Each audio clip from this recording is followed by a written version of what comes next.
श्री दुर्गा नवरात्रि व्रत कथा। नवरात्र में भूल कर भी न करें ये काम, माँ दुर्गा हो जाती है नाराज। एक समय बृहस्पति जी ब्रह्मा जी से बोले, हे ब्राह्मण श्रेष्ठ, चैत्र व आश्विन मास के शुक्ल पक्ष में नवरात्र का व्रत और उत्सव क्यों किया जाता है? इस व्रत का क्या फल है? इसे किस प्रकार करना उचित है? पहले इस व्रत को किसने किया, सो विस्तार से कहिए। बृहस्पति जी का ऐसा प्रश्न सुनकर ब्रह्मा जी ने कहा, हे बृहस्पति, प्राणियों का हित की इच्छा से तुमने बहुत ही अच्छा प्रश्न किया है। जो मनुष्य मनोरथ पूर्ण करने वाली दुर्गा, महादेव, सूर्य और नारायण का ध्यान करते हैं, वे मनुष्य धन्य हैं। यह नवरात्र व्रत संपूर्ण कामनाओं को पूर्ण करने वाला है। इसके करने से पुत्र की कामना वाले को पुत्र, धन की लालसा वाले को धन, विद्या की चाहना वाले को विद्या और सुख की इच्छा वाले को सुख मिलता है। इस व्रत को करने से रोगी मनुष्य का रोग दूर हो जाता है, मनुष्य की संपूर्ण विपत्तियां दूर हो जाती हैं और घर में समृद्धि की वृद्धि होती है। बाध्या और को पुत्र प्राप्त होता है, समस्त पापों से छुटकारा मिल जाता है और मन का मनोरथ सिद्ध हो जाता है। जो मनुष्य इस नवरात्र व्रत को नहीं करता, वह अनेक दुखों को भोगता है और कष्ट व रोग से पीड़ित हो अंगहीनता को प्राप्त होता है। उसके संतान नहीं होती, वह धन धान्य से रहित हो भूख और प्यास से व्याकुल घूमता फिरता है तथा संज्ञाहीन हो जाता है। जो सधवा स्त्री इस व्रत को नहीं करती, वह पति सुख से वंचित हो नाना प्रकार के दुखों को भोगती है। यदि व्रत करने वाला मनुष्य सारे दिन का उपवास न कर सके तो एक समय भोजन करे और उस दिन बांधुओं सहित नवरात्र व्रत की कथा का श्रवण करे। हे बृहस्पति, जिसने पहले इस महाव्रत को किया है, वह कथा मैं तुम्हें सुनाता हूँ, तुम सावधान होकर सुनो। इस प्रकार ब्रह्मा जी का वचन सुनकर बृहस्पति जी बोले, हे ब्राह्मण, मनुष्य का कल्याण करने वाले इस व्रत के इतिहास को मेरे लिए कहो, मैं सावधान होकर सुन रहा हूँ। आपकी शरण में आए हुए मुझ पर कृपा करो। ब्रह्मा जी बोले, प्राचीन काल में मनोहर नगर में पीटत नाम का एक अनाथ ब्राह्मण रहता था। वह भगवती दुर्गा का परम भक्त था। उसके संपूर्ण सद्गुणों से युक्त सुमति नाम की एक अत्यंत सुंदर कन्या उत्पन्न हुई। वह कन्या सुमति अपने पिता के घर बाल्यकाल में अपनी सहेलियों के साथ क्रीड़ा करती हुई इस प्रकार बढ़ने लगी जैसे शुक्ल पक्ष में चंद्रमा की कला बढ़ती है। उसका पिता प्रतिदिन जब दुर्गा की पूजा करके होम किया करता, वह उस समय नियम से वहां उपस्थित रहती। एक दिन सुमति अपनी सखियों के साथ खेल में लग गई और भगवती के पूजन में उपस्थित नहीं हुई। उसके पिता को पुत्री की ऐसी असावधानी देखकर क्रोध आया और वह पुत्री से कहने लगा, अरे दुष्ट पुत्री, आज तूने भगवती का पूजन नहीं किया, इस कारण मैं किसी कुष्ठ रोगी या दरिद्र मनुष्य के साथ तेरा विवाह करूंगा। पिता का ऐसा वचन सुन सुमति को बड़ा दुख हुआ और पिता से कहने लगी, हे पिताजी, मैं आपकी कन्या हूँ तथा सब तरह से आपके अधीन हूँ। जैसी आपकी इच्छा हो वैसा ही करो। राजा से, कुष्ठी से, दरिद्र से अथवा जिसके साथ चाहो मेरा विवाह कर दो, पर होगा वही जो मेरे भाग्य में लिखा है।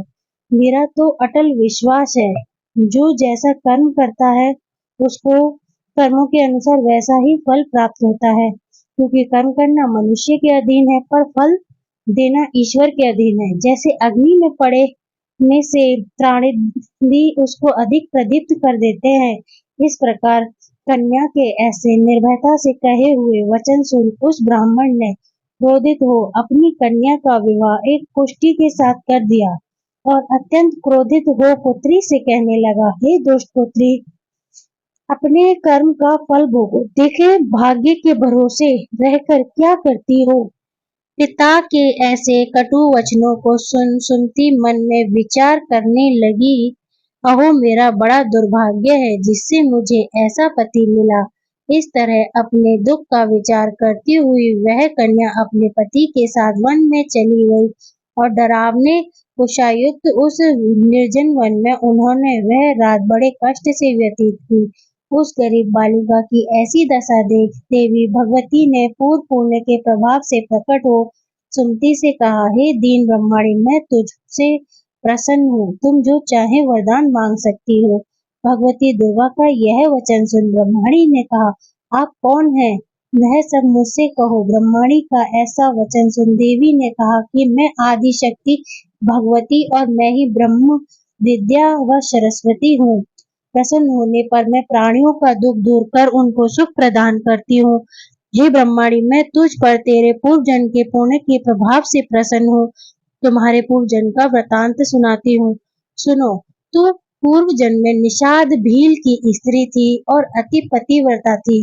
एक दिन तेरे पति निषाद ने चोरी की। चोरी करने का कारण तुम दोनों को सिपाहियों ने पकड़ लिया और ले जाकर जेल खाने में कैद कर दिया। उन लोगों ने तुझको और तेरे पति को भोजन भी नहीं दिया। इस प्रकार नवरात्र के दिनों में तुमने न तो कुछ खाया और न जल ही पिया। इस प्रकार 9 दिन तक नवरात्र का व्रत हो गया। हे ब्रह्माणी, उन दिनों में जो व्रत हुआ, उस व्रत के प्रभाव से प्रसन्न होकर मैं तुम्हें मनवांछित वर देती हूँ। तुम्हारी इच्छा हो सो मांगो। इस प्रकार दुर्गा के वचन सुन ब्रह्माणी बोली, अगर आप मुझ पर प्रसन्न हैं, तो हे दुर्गे, मैं आपको प्रणाम करती हूँ। कृपया करके मेरे पति का कोढ़ दूर करो। देवी ने कहा, उन दिनों में जो व्रत किया था, उस व्रत का एक दिन का पुण्य पति का कोढ़ दूर करने के लिए अर्पण करो। उस पुण्य के प्रभाव से तेरा पति कोढ़ से युक्त हो जाएगा।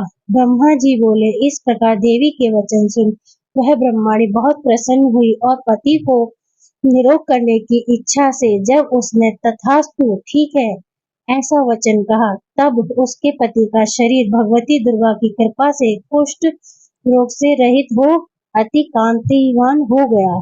वह ब्रह्माणी पति की मनोहर देह को देख देवी की स्तुति करने लगी। हे दुर्गे, आप दुर्गत को दूर करने वाली, तीनों जगत का संताप हरने वाली, समस्त दुखों को दूर करने वाली, रोगी मनुष्य को निरोग करने वाली, प्रसन्न हो मनोवांछित वर देने वाली और दुष्टों का नाश करने वाली जगत की माता हो। हे अम्बे, मुझ अपराध रहित अबला को मेरे पिता ने कुष्ठी मनुष्य के साथ विवाह कर मुझे घर से निकाल दिया। पिता से तिरस्कृत निर्जन वन में विचर रही हूँ। आपने मेरा इस विपदा से उद्धार किया है। हे देवी, आपको प्रणाम करती हूँ, मेरी रक्षा करो। ब्रह्मा जी बोले, हे बृहस्पति, उस ब्रह्माणी की ऐसी स्तुति सुन देवी बहुत प्रसन्न हुई और ब्रह्माणी से कहा, हे ब्रह्माणी, तेरे उदालय नाम का अति बुद्धिमान, धनवान, कीर्तिवान और जितेंद्रिय पुत्र शीघ्र ही होगा। ऐसा वर प्रदान कर देवी ने ब्रह्माणी से फिर कहा कि हे ब्रह्माणी, और जो कुछ तेरी इच्छा हो वह मांग ले। भगवती दुर्गा का ऐसा वचन सुन सुमति ने कहा कि हे भगवती दुर्गे, अगर आप मुझ पर प्रसन्न है तो कृपा कर मुझे नवरात्र व्रत की विधि और उसके फल का विस्तार से वर्णन करें। महात्म्य इस प्रकार ब्रह्माणी के वचन सुन दुर्गा ने कहा, हे ब्रह्माणी, मैं तुम्हें संपूर्ण पापों को दूर करने वाले नवरात्र व्रत की विधि को बतलाती हूँ, जिसको सुनने से मोक्ष की प्राप्ति होती है।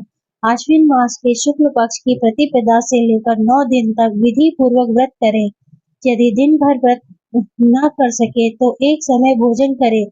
विद्वान ब्राह्मणों से पूछकर घट स्थापना करे और वाटिका बनाकर उसको प्रतिदिन जल से सींचे।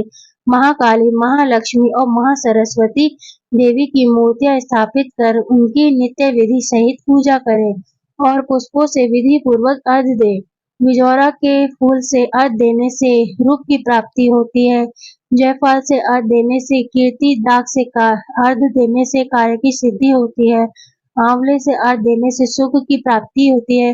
केले से अर्घ्य देने से आभूषण की प्राप्ति होती है। इस प्रकार पुष्पों व फलों से अर्घ्य देकर व्रत समाप्त होने पर 9वें दिन यथाविधि हवन करे। खांड, घी, गेहूं, शहद, जौ, तिल, विल्व, बेल, नारियल, दाख और कदम आदि से हवन करे।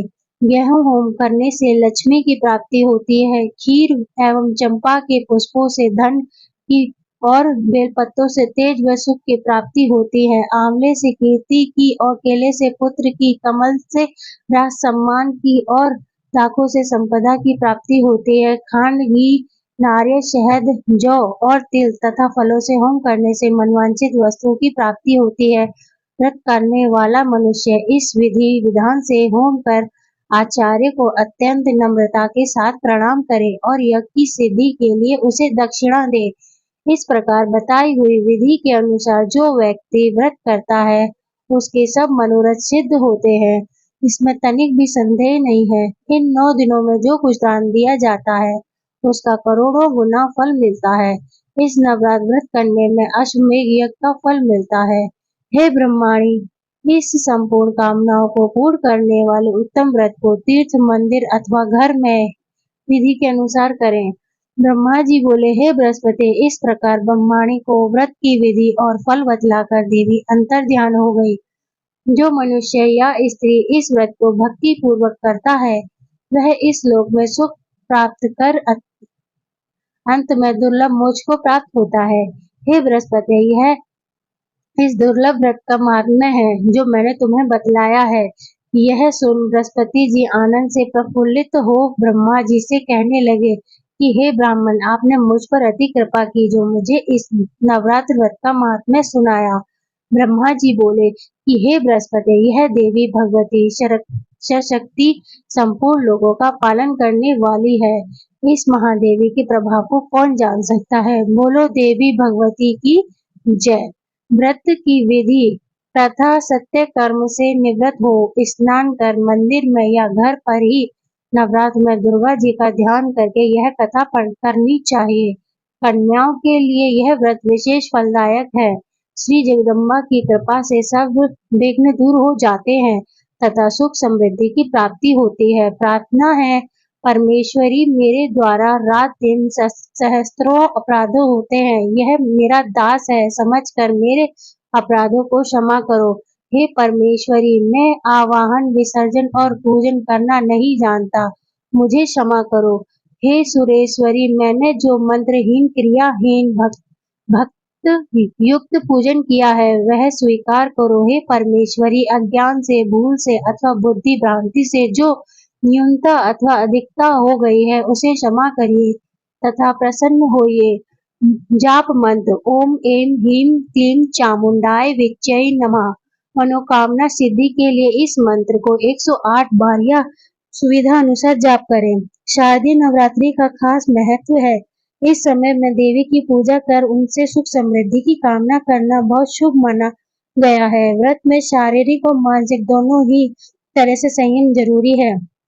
विष्णु पुराण के अनुसार नवरात्रि व्रत के समय तंबाकू चबाने और शारीरिक संबंध बनाने से भी व्रत का फल नहीं मिलता है। संभव हो तो नवरात्र के दौरान व्रत वाले लोगों को बेल्ट, चप्पल, जूते, बैग जैसी चमड़े की चीजों का इस्तेमाल नहीं करना चाहिए। अगर आप नवरात्रि में कलश स्थापना कर रहे हैं, माता की चौकी का आयोजन कर रहे हैं या अखंड ज्योति जला रहे हैं तो इन दिनों घर खाली छोड़कर नहीं जाएं। पूजा घर को गंदा नहीं रखें। बिना दीपक जलाए कभी भी शक्ति की पूजा नहीं की जा सकती है।